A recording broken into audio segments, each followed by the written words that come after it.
नमस्कार, मैं मनोज भट्ट। आप देख रहे हैं इंडिया टुडे ग्रुप का किसान तक। 5 राज्यों के विधानसभा चुनाव में अगर हम बात करते हैं मध्य प्रदेश, छत्तीसगढ़ और राजस्थान के विधानसभा चुनाव की, तो इन तीनों प्रमुख राज्यों में जो लोकसभा चुनाव के दृष्टिकोण से प्रमुख राज्य चुनाव है, इन चुनाव में कांग्रेस को हार मिली। इसमें से 2 राज्य ऐसे हैं जहां पर कांग्रेस पहले से सत्तासीन थी। ये चुनाव किसानों के मुद्दे पर लड़ा गया।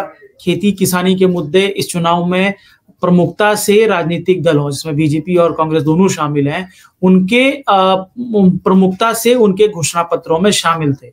लेकिन इसके बावजूद भी किसानों ने, हम किसानों की बात करते हैं, किसानों ने, जनता ने कांग्रेस को नकार दिया। और कांग्रेस की इस हार के बाद देश की एग्री पॉलिटिक्स में, फार्मर पॉलिटिक्स में एक बात जो निकल कर सामने आती है वो ये है कि क्या कांग्रेस के एमएसपी गारंटी कानून पर जो उसका झुंझुना था, क्या उसकी वजह से कांग्रेस को इस पर हार मिली? या इसको अगर दूसरे शब्दों में कहें तो कांग्रेस एमएसपी गारंटी कांग्रेस पर कांग्रेस के डबल स्टैंड की वजह से चुनाव में कांग्रेस को हार मिली। ये बात मौजूदा वक्त पर सबसे ज्यादा एग्री पॉलिटिक्स पे गूंज रहा है। मैं इसको समझाने की आपको कोशिश करता हूं, इस पर हम विस्तार से बात करेंगे कि आखिरकार क्या वजह है, इस तरह की बातें क्यों हो रही है। क्योंकि हम देखते हैं कि बात करते हैं छत्तीसगढ़, मध्य प्रदेश, राजस्थान की, तो तीनों ही राज्यों में जिस तरीके से तेलंगाना की पॉलिटिक्स बहुत सेपरेट है, वहां पे एक अलग तरह का विषय है। तेलंगाना पर हम लोग अलग से बात करेंगे, इस पर हम लोग अलग से बात कर भी चुके हैं। लेकिन अगर हम तीनों राज्यों की एग्री पॉलिटिक्स की बात करें, राजस्थान, छत्तीसगढ़ और एमपी की, तो तीनों राज्यों में किसान मतदाता बेहद अहम है। और तीनों ही राज्यों में किसानों का वोट पाने के लिए बीजेपी और कांग्रेस ने समानांतर बातें भी की।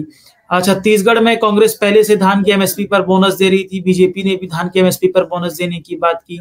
साथ ही साथ कर्ज माफी भी किसानों की करने की बात की। इससे पहले किसान कर्ज माफी के नाम पर ही छत्तीसगढ़ में कांग्रेस सत्ता में आई थी। लेकिन वहीं एमपी में भी कांग्रेस ने किसान कर्ज माफी की बात की। इसके साथ ही साथ गेहूं की एमएसपी पर खरीद पर बोनस की बात की। तो वहीं बीजेपी ने भी गेहूं की एमएसपी पर खरीद पर बोनस देने की बात की। राजस्थान में बीजेपी ने एमएसपी पर बोनस देने की बात की। लेकिन इसके इतर राजस्थान में अशोक गहलोत ने एक कदम बढ़ते हुए एमएसपी गारंटी देने की बात की। ये एक कदम ऐसा था जो इस पूरे सिनेरियो में जिसे समझा जाता था कि किसान राजनीति का ये मास्टर स्ट्रोक है। लेकिन इस मास्टर स्ट्रोक के बाद भी किसानों ने, मतदाताओं ने, किसान परिवारों ने कांग्रेस पर भरोसा नहीं किया और कांग्रेस को नकार दिया। इसका एक जो निष्कर्ष निकल के आता है, एक जो सार निकल कर आता है, इसको अगर इस पूरे घटनाक्रम को एक बतौर फिल्म देखने की अगर कोशिश करें तो उसका एक अंदेशा ये निकलता है कि क्या, मैं फिर से उसी बात पर आ रहा हूं, क्या एमएसपी पर कांग्रेस का झुंझुना, एमएसपी गारंटी पर कांग्रेस का झुंझुना या एमएसपी गारंटी पर कांग्रेस का पेंडुलम वाला रुख यानी कि डबल स्टैंड कहीं ना कहीं कांग्रेस की हार का कारण बना? क्या इसके पीछे एक वजह, इसको मैं समझाने की कोशिश करता हूं। देश में बीजेपी है, बीजेपी के खिलाफ बीजेपी 3 कृषि कानून लेकर आई। इस 3 कृषि कानून के खिलाफ किसान आंदोलन हुआ, 13 महीने तक किसान आंदोलन चला। उसके बाद एक मांग निकल कर आई एमएसपी गारंटी कानून। एमएसपी गारंटी कानून को लेकर देश में एक नैरेटिव खड़ा हुआ। किसान आंदोलन फिर से, उसको कोशिश है कि किसान आंदोलन फिर से एमएसपी गारंटी कानून की मांग को लेकर हुआ। हालांकि एमएसपी गारंटी कानून की मांग बेहद लंबी है, लेकिन 3 कृषि कानूनों के खिलाफ आंदोलन के बाद फिर से 3 कृषि कानूनों के खिलाफ एक नैरेटिव जो सेट हुआ वो कहीं ना कहीं एमएसपी गारंटी कानून की बात करता है। लेकिन अगर हम इसके दूसरे सिनेरियो की बात करें, कांग्रेस ने भी किसानों के साथ, किसान संगठनों के साथ एमएसपी गारंटी कानून का राग अलापा, उसके साथ कोशिश की कि एमएसपी गारंटी कानून पर बात हो, देश के अंदर बात बने। हम इतिहास की बात नहीं करते हैं कांग्रेस के एमएसपी गारंटी कानून पर कांग्रेस का स्टैंड क्या रहा। लेकिन अगर हम मौजूदा पिछले 2 से 3 सालों की बात करते हैं तो कांग्रेस ने एमएसपी गारंटी कानून को लेकर एक जो देश भर में नैरेटिव बना था, किसान संगठनों ने किसानों को फायदा पहुंचाने के लिए एमएसपी गारंटी कानून की जो बात की थी, लेकिन कांग्रेस ने वो बात की, लेकिन वो नैरेटिव के इतर कांग्रेस उसको इंप्लीमेंट करने में असफल साबित हुई। कांग्रेस 22 इस साल फरवरी में कांग्रेस का रायपुर अधिवेशन हुआ, जिसे 85वां अधिवेशन था, राष्ट्रीय अधिवेशन था कांग्रेस का। समझा जाने लगा कि इस अधिवेशन से जरिए कांग्रेस को पुनर्जागृत करने का एक नया अध्याय शुरू होगा। रायपुर अधिवेशन में इस तरह की तैयारियां थी, उसमें बहुत इसका महिमा मंडन किया गया कांग्रेस कवर करने वाले लोगों के माध्यम से या कांग्रेस के नेताओं के माध्यम से भी। और इस अधिवेशन में कांग्रेस ने अपने घोषणा पत्र में प्रमुखता से एमएसपी गारंटी कानून बनाने की बात भी की।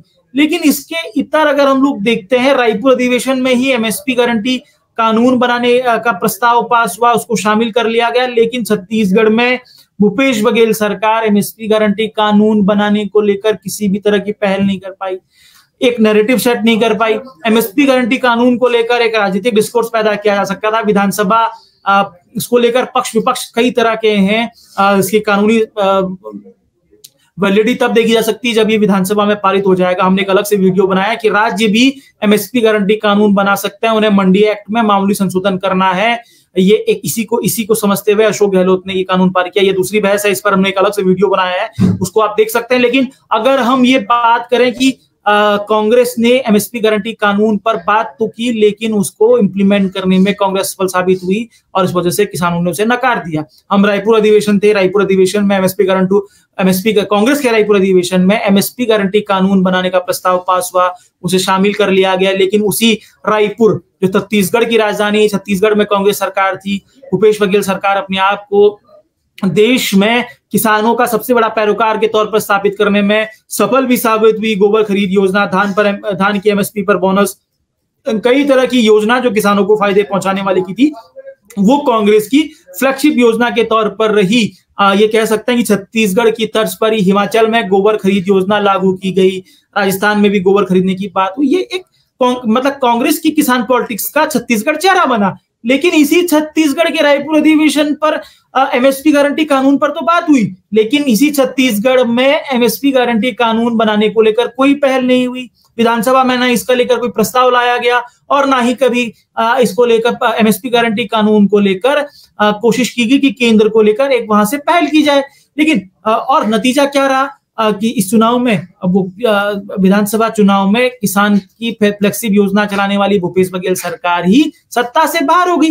वहीं दूसरी तरफ अगर हम राजस्थान की बात करते हैं, राजस्थान में अशोक गहलोत जिन्हें पिछले दिनों कांग्रेस की यानी कि नई कांग्रेस का नया चेहरा समझा जा रहा था, हालांकि वो रूठने और मनाने के दौर में राष्ट्रीय राजनीति में नहीं आए और कुर्सी से लेकर कहा कि उन्होंने कुर्सी मुझे छोड़ती नहीं और मैं कुर्सी को छोड़ना नहीं चाहता हूं, इस तरह की बातें जो भी उन्होंने कही। लेकिन उसके बावजूद भी कांग्रेस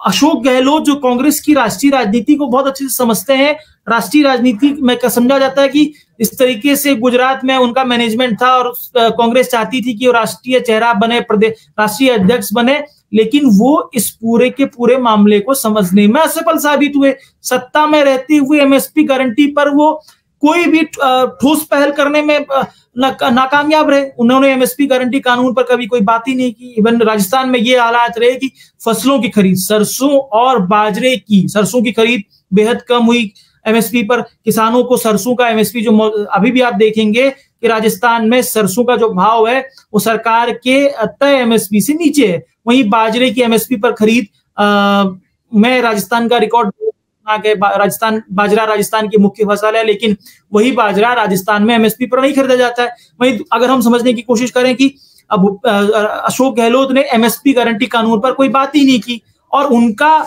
जिसे बोलते हैं कि इस महत्वपूर्ण विषय को वो तब समझे जब राजस्थान में चुनाव प्रचार का आखिरी दिन था और उस आखिरी दिन उनकी जो आखिरी प्रेस कॉन्फ्रेंस हुई, उस दिन उन्होंने वायदा किया कि वो एमएसपी गारंटी कानून बनाएंगे। उन्होंने कई तरह की गारंटियां दी, कई तरह की गारंटियों के वो कानून लेकर आए, लेकिन एमएसपी गारंटी कानून बनाने के लिए उन्होंने वो दिन चुना जो 2 दिन पहले, जिसके 2 दिन बाद थे। तो ऐसे में कांग्रेस एक तरफ एमएसपी गारंटी कानून की नई पैरोकार हुई।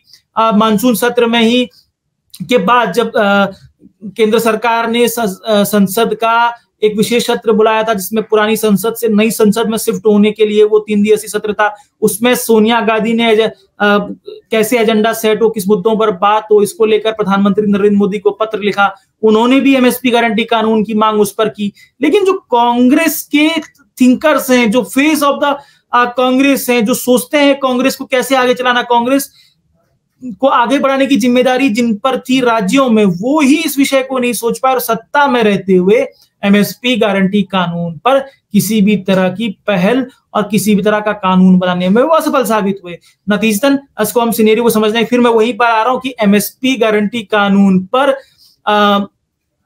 कांग्रेस का झुंझुना कहें या कांग्रेस का डबल स्टैंड या कथनी करनी में कांग्रेस का फर्क कहें, इसकी वजह से कांग्रेस जो है बेशक कहती रही कि वो एमएसपी गारंटी कानून लेकर आएगी, लेकिन सत्ता में रहते हुए एमएसपी गारंटी पर कोई कानून नहीं किया। नतीजे ये हुए कि छत्तीसगढ़ जो कांग्रेस के हाथ में था, छत्तीसगढ़ के रिजल्ट के बारे में किसी भी सर्वे में इस तरह के दावे नहीं थे कि छत्तीसगढ़ कांग्रेस के हाथ से चला जाएगा। छत्तीसगढ़ भी कांग्रेस के हाथ से चला गया, मध्य प्रदेश तो कांग्रेस के हाथ से चला गया, राजस्थान में भी कांग्रेस को सत्ता से दूर होना पड़ा। अब ये समझा जा सकता है कि आखिरकार क्या एमएसपी गारंटी कानून पर किस तरह की पुरजोर पहल कांग्रेस की तरफ से हुई है। ये हमारी छोटी सी कोशिश थी कि हम आपको चीजों का विश्लेषण समझाएं, चीजों के पीछे की कहानी समझाएं, एमएसपी गारंटी कानून पर जो राजनीतिक स्टैंड है उनको समझाएं। और ये इस कोशिश के तहत हमने आज कांग्रेस के नजरिए का विश्लेषण किया है। हमें अगर आपको हमारी ये पहल अच्छी लगती है, हमारी ये कोशिशें अच्छी लगती हैं, तो हमें लाइक कीजिए, सब्सक्राइब कीजिए, हमें शेयर कीजिए, क्योंकि आप की हौसला अफजाई हमें फिर से प्रेरित करेगी, हम बेहतर कर सकें। हम कोशिश कर रहे हैं कि लगातार बेहतर करें, कम संसाधनों में आप तक बेहतरीन जानकारी पहुंचाएं और जैसे कह सकते हैं कि राजनीतिक निराई गुड़ाई आप लोगों के सामने करें।